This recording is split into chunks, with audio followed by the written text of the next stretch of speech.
I mean, I would kill 2 Colossus right away because my Corruptors are Right. numbers right now. Pretty healthy. But yeah, those Corruptors are gonna be able to turn into Broodlords sometime soon. I think it's pretty wild that your gold has been completely untouched this whole game. Yeah, I mean, the thing about the gold is if he wants to engage, I'm all for that. Like as you can see, I'm trying to engage. So if he wants to take my gold, he'll have to engage. He'll have to engage closer to my base, my reinforcements. So again, there's like once you've established an economic advantage and you feel like your army is better fighting off of the cannons and stuff, then there's no reason to not take an expansion like this. Really like It's so, the like go taking ahead. a little bit of control over the game.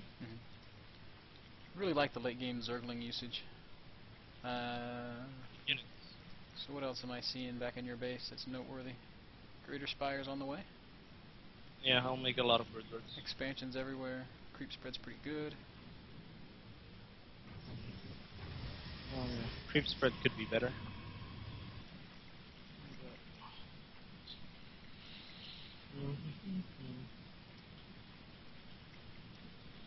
So at this point, the game is pretty much over.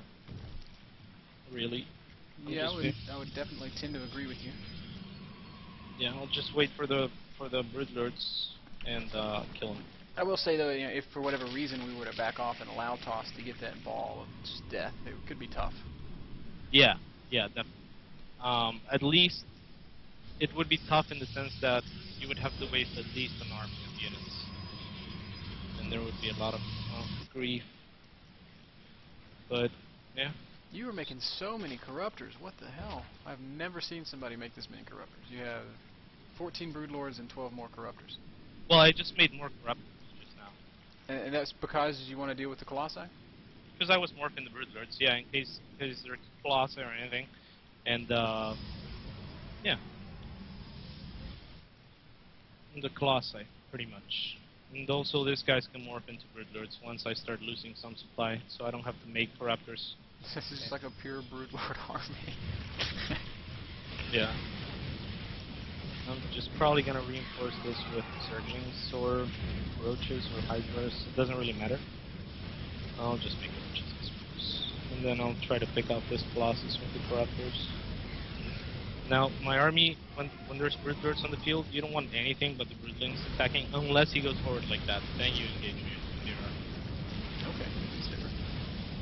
Yeah. I mean, the Broodlings are tanking the damage anyways. You'll see a lot of people just,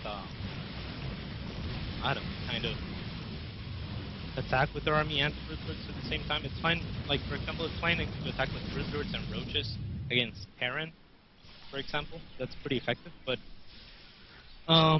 just in general, like, the Broodlords pretty much serve as an all-purpose unit. There's no reason to waste units when your Broodlords are doing, like, the Broodlords are like a siege tank. Yeah, so doing when the they damage and absorbing the damage at the same time. Yeah, exactly. So when they want to kill your Broodlords, that's when you defend them. If they're not killing your Broodlords, then your Broodlords are killing them. You know? Mm-hmm. Cool. Well, I'm going to go ahead and make one on steps. Because you said that you had some cute stuff that you could show us here. Mm-hmm.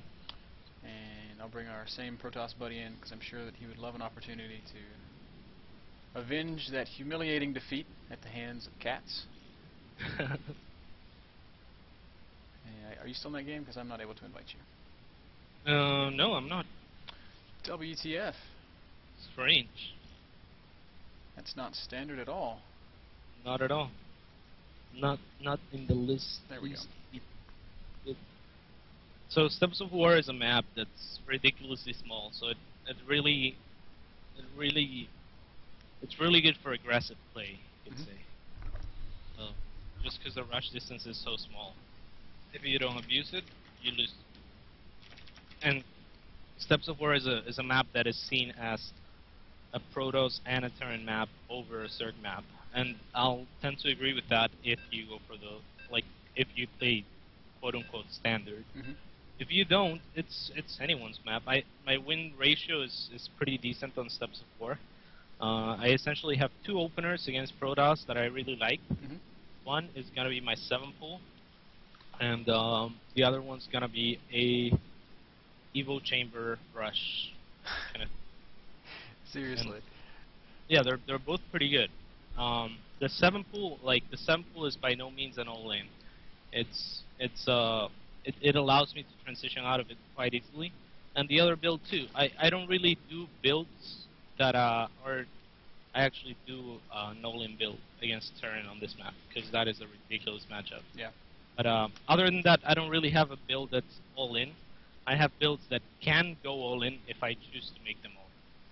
Like this, I guess I'll do the Evo Chamber build because I already made more Right. than Right. more drones than I needed. So how the hell is this going to work? So he's gonna try to block his ramp before his cyber core or second gate is up. I'll build a hatchery, cancel it, make an Evo chamber, and depending on what he does, I'll either kill him or take the gold and the advantage. That's I'm having a hard time understanding how you're going to come out ahead here, but I'm eager to see it. okay. So 12 pool, is that the way it always goes? Yeah, I usually actually make the Overlord after the hatchery, but in this, this time it's gonna be 12 after Overlord, so you can cancel after Overlord.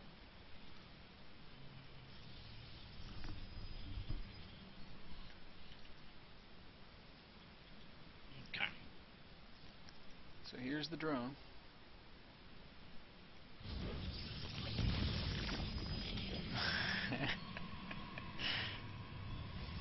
So now he has an Evo chamber there. Yeah. I mean, block his ramp. He's gonna need. Well, he has options now, and depending on what he does, I'll proceed. Right now, since he's not making a forge on my site or cannons, I'm just making circlings, and I'm probably just gonna be able to break him with circlings, so I'm not too worried about that. He might block with cannons and stuff, but I can always kill my own Evo chamber, and it will serve me for broodlings, or I can kill his stuff. So right now I'm just gonna make circlings and kind of kill him because he didn't react appropriately. And see, if he tries to block with the Zealot, he's gonna kill my Evo chamber. That's, so like it's really hard to react to this without overreacting. And if they overreact, I just won't make any circlings, and I'll just go for a normal game. You can say, kind of. So he can kill my Evo chamber. I can kill his head. Okay. Yeah, let's help him out. Okay.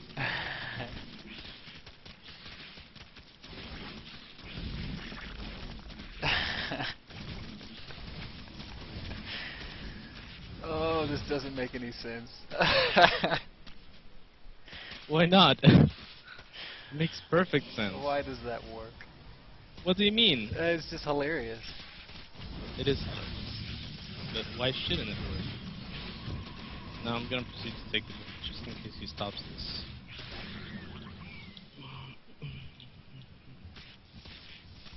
Now he does have gates up. I feel like I should have definitely gone for the gates. I also forgot to inject larva. Because I mis-hotkeyed my queen, so I thought I was injecting larva and I wasn't. But it's fine.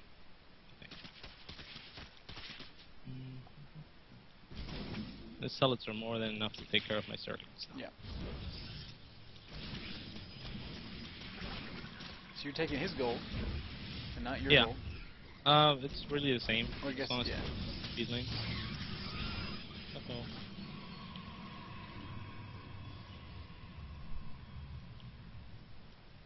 No, he's blocking with another cyber core, which I don't know why, but it's fine. And these links inside his base are gonna make sure that he doesn't move, or I'll know when he moves, and they can harass his probe line as well. Now, once my gold is almost done, I'll transfer basically every drone on my middle line. And on production, you're just now starting to get back to droning. Yeah. The links in his base serve me as map control, you could say. Yeah. As long as they're alive, at least. Yeah. So it's important to keep him alive. Now, depending on what he does, he might go for something like a 4-warp kit, which would be a pretty good response to this. If he does something like that, then I'll probably go pain. banelings are pretty effective against warp gate units. We're just still playing, whatever, run in circles in his base with these lings. Yeah, as long as I know there's units in his base, it's unlikely that he's moving. And also I'll have, like, well, usually I would have this overlord here to spot their things. Off he goes. Now, I'll kind of make a safety baneling nest sheet. Suicide in this thing. And keep my lings outside. When I show him lings, he's going to want to make zealots and sentries. And banelings are really, really good against both zealots and sentries. So you're just using the units you have to dictate the units that he has. Pretty much, yeah. I mean, if he gets a lot of stalkers, I just won't get that many banelings. But at this point, getting banelings will be worth it because he has a lot of light units. And I should have a small economic advantage right now, despite the fact that I lost more than I won by the Evo Chamber build because I fucked it up. But fair enough. Like you could see the idea of it. Absolutely, and on the income tab, you're mining more. No, if you I mean the Evo Chamber build. Yeah. I transitioned out of it because it's not really an all-in. But I mean what was I saying? Shit. You said that you fucked up the Evo Chamber build. Oh yeah. Like if I had injected my larva, I would have had like enough lings to kill his 2 zealots. Are you gonna engage here? Yeah, there's no reason not to. Unless make him waste. Watch out, J-Mag! That's nice. That's nice what he did with Sully. Oh, that's hilarious. Yeah. Now, I'm just gonna keep engaging, kind of, and while making some drones. Like banelings are incredibly effective against this thing, so I just want to make him like kind of waste force fields and stuff for now, because then I'll keep throwing units at him for a little while. And if the game goes far too long from now, I'll start transitioning to something else. But for the time being, almost got a few there. Oh, this cannon I don't like. Oh, he likes it.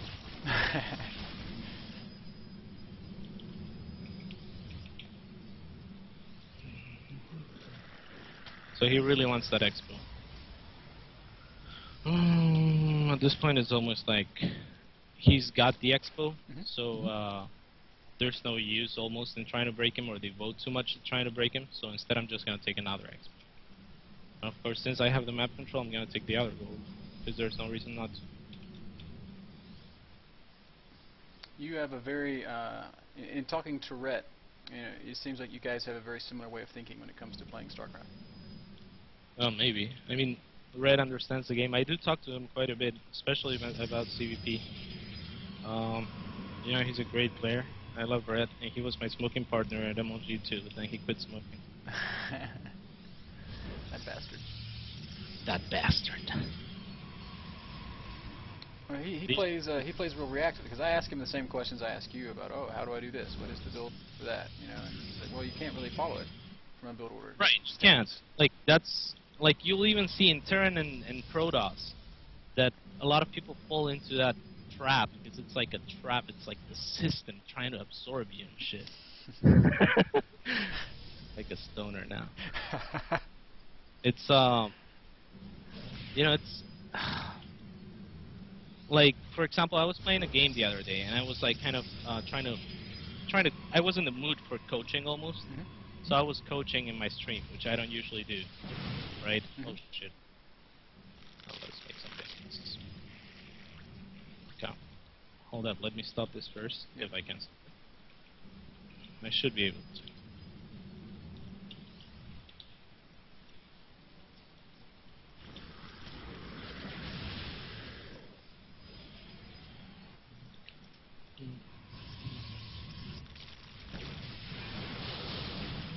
Nice force fields.